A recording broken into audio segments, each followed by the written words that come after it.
श्री राम जय राम श्री राम जय जय राम। नीलाम्बुज श्यामल कोमलांगम सीता समारोपित वामभागम पाणो महासायक चारुचापम नमामि रामम रघुवंशनाथम। ओम श्री सीतारामचंद्राभ्याम नमः। उमामहेश्वराभ्याम नमः। ओम श्री एकादश की दक्षेश्वर धाम दरकाशिंते नमः। सत्संग के क्रम में आज श्रीमद् भागवत महापुराण की दशम स्कंद की 17वें अध्याय कथा है। सप्तदशो अध्याय। इसमें काली नाग के कालीदा में आने की कथा तथा भगवान का ब्रजवासियों को दावानल से बचाने की कथा है।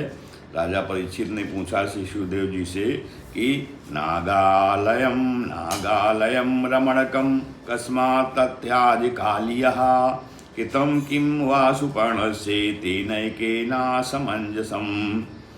भगवान राजा परीक्षित पूछते हैं सुखदेव जी से कि हे भगवान, काली नाग ने नागों के निवास स्थान जो रमणक द्वीप है उसको क्यों छोड़ दिया था, और उस अकेले ने ही गरुड़ जी का कौन सा अपराध किया था। श्री शिवदेव जी कहते हैं कि उपहार्य सर्प जनैर्मासी मासी हेयो बलिहि वानस्पत्यो महामह्यम बाहो महाबाहो नागानाम प्रांग निरूपितः। श्री सुखदेव जी ने कहा, परीक्षित, पूर्व काल में गरुड़ जी को उपहार स्वरूप प्राप्त होने वाले सर्पों ने यह नियम कर लिया था कि प्रत्येक मास में निर्दिष्ट वृक्ष के नीचे गरुड़ को एक सर्प की भेंट दी जाए। तो इस नियम के अनुसार प्रत्येक अमावस्या को सारे सर्प अपनी रक्षा के लिए महात्मा गरुड़ को अपना अपना भाग देते रहते थे। उन सर्पों में कद्रु का पुत्र काली नाग अपने विष और बल के घमंड से मतवाला हो रहा था। उसने गरुड़ का तिरस्कार करके स्वयं तो बल देना दूर रहा, दूसरे सांप जो गरुड़ को बल देते उसे भी खा लेता। परीक्षित, यह सुनकर भगवान के प्यारे पार्षद शक्तिशाली गरुड़ को बड़ा क्रोध आया। इसलिए उन्होंने काली नाग को मार डालने के विचार से बड़े वेग से उस पर आक्रमण कर दिया। अभी इधर काली नाग ने जब देखा कि गरुड़ बड़े वेग से मुझ पर आक्रमण करने आ रहे हैं, तब वह अपने 101 फण फैलाकर डसने के लिए उन पर टूट पड़ा। उसके पास शस्त्र थे, केवल दांत, इसलिए उसने दांतों से गरुड़ को डस लिया। उस समय वह अपनी भयावनी जीभें लपलपा रहा था। उसकी सांस लंबी चल रही थी और आंखें बड़ी डरावनी जान पड़ती थी। ताल छनंदर गरुड़ जी विष्णु भगवान के वाहन हैं और उनका वेग तथा पराक्रम भी अतुलनीय है।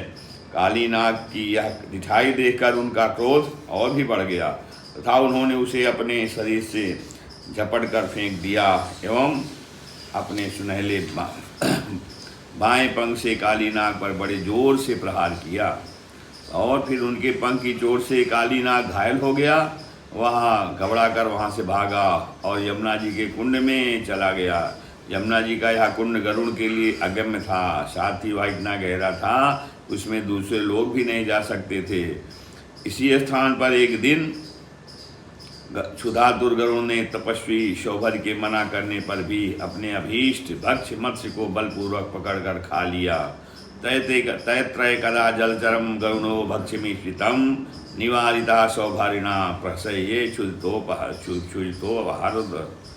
तो जब उसने जो है गरुड़ ने अपने अभीष्ट भक्ष्य मत्स्य को बलपूर्वक गरुड़ ने जब तपस्वी शोभर की मना करने पर भी अपने अभीष्ट भक्ष्य मत्स्य को बलपूर्वक पकड़कर खा लिया, तो क्या हुआ, अपने मुखिया मत्स्यराज के मारे जाने के कारण मछलियों को बड़ा कष्ट हुआ। वे अत्यंत दीन और व्याकुल हो गई। उनकी यह दशा देखकर महान शोभर को बड़ी दया आई। उन्होंने उस कुंड में रहने वाले सब जीवों की भलाई के लिए गरुड़ को यह शाप दे दिया। क्या दिया कि अत्र प्रविश्य गरुड़ो यदि मत्स्यान सखादति सद्यः प्राणैर्वियुज्यते सत्य में तद ब्रवीमि हम। तो उन्होंने गरुड़ जी को शाप दिया कि यदि गरुड़ फिर कभी इस कुंड में घुसकर मछलियों को खाएंगे तो उसी क्षण प्राणों से हाथ धो बैठेंगे। और कहते हैं शोभर जी ने कहा कि मैं ये सत्य सत्य कहता हूँ। तो परीक्षित, महर्षि शोभर के इस सांप की बात जो है वो काली नाग के सिवा और कोई सांप नहीं जानता था, इसलिए वह गरुड़ के भय से वहाँ रहने लगा था। और अब भगवान श्री कृष्ण ने उसे निर्भय करके वहाँ से रमणक द्वीप में भेज दिया।